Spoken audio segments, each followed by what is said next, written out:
Hello. Today in our large catechism reading, we are reading from the 6th commandment. We'll just jump right in.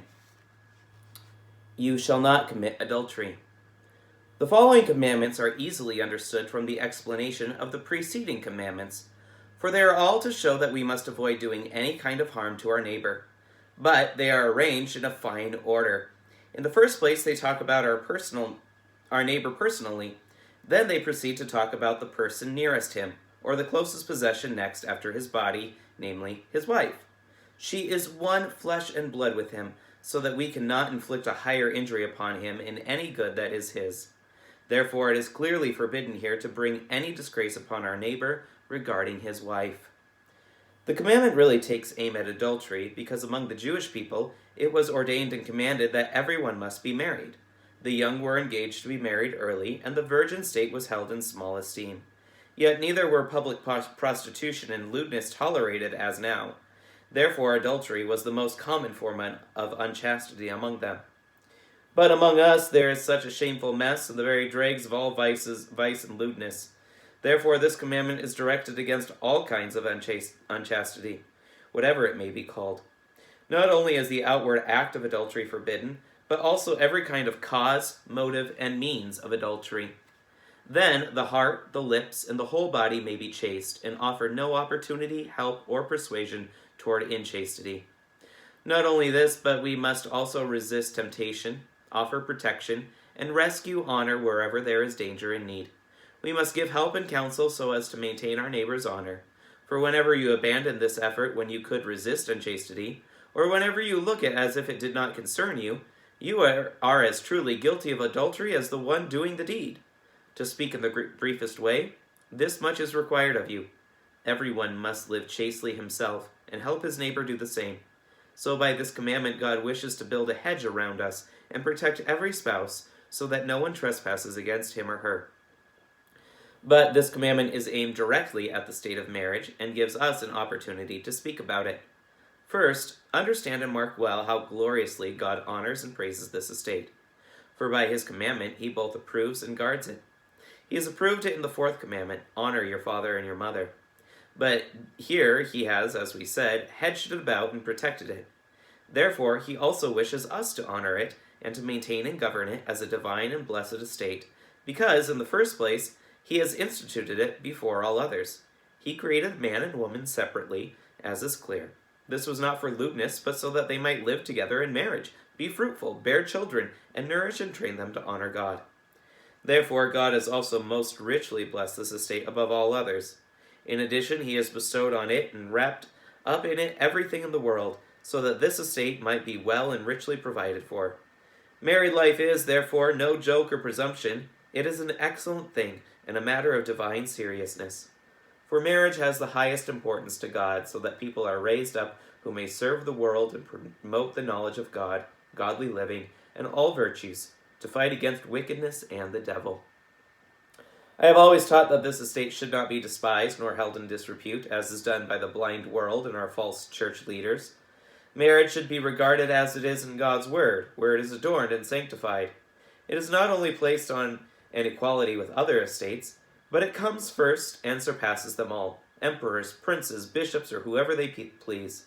For both church and civil estates most humble themselves, and all be found in this estate, as we shall hear. Therefore it is not a peculiar estate, but the most common and noblest estate that runs through all Christendom. Yes, it extends through all the world. In the second place, you must know that marriage is not only an honorable, but also a necessary state. In general and in all conditions, it is solemnly commanded by God that men and women who were created for marriage shall be found in this estate. Yet there are some exceptions, although few, whom God has especially set apart. They are not fit for the married estate. Or there are individuals whom he has released by a high supernatural gift, so that they can maintain chastity without this estate. For where nature has its course, since it is given by God, it is not possible to remain chaste without marriage. For flesh and blood remain flesh and blood.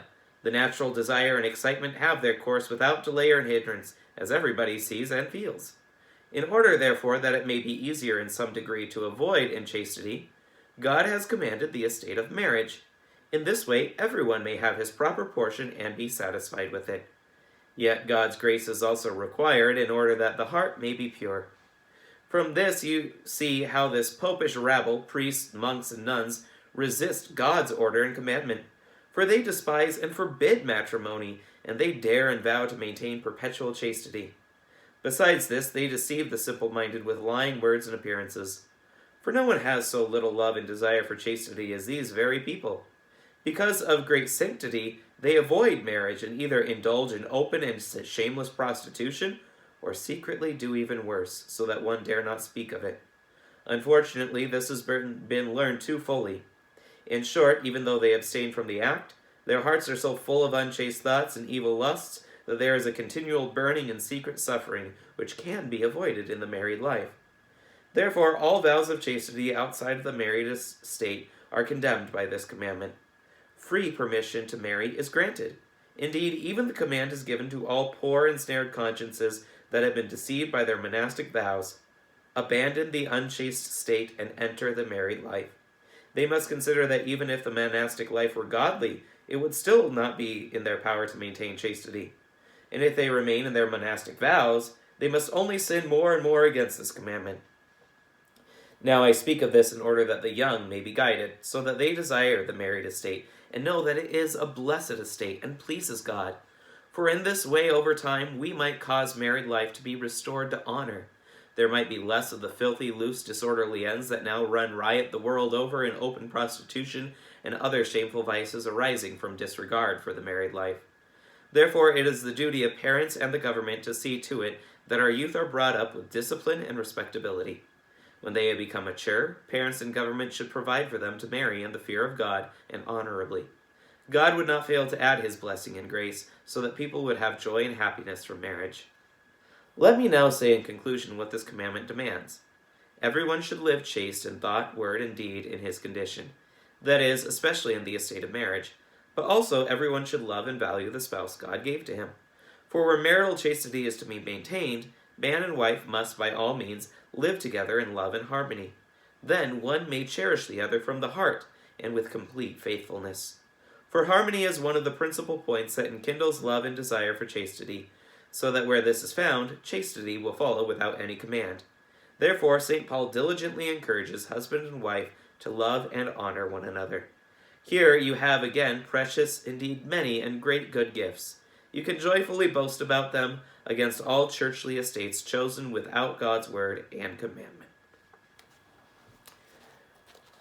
As always, I give the reminder that this reading is written in a time and place when many within the church, monks, nuns, priests, bishops, etc., were not allowed to marry, and so much of that influences what Luther says here. However, we do see many parallels to our own world today, and we can draw our thoughts from that. If you have thoughts to share, please comment below. If you have questions, you can put those below too, and I promise to get back to you in a timely fashion. God's blessings to you today.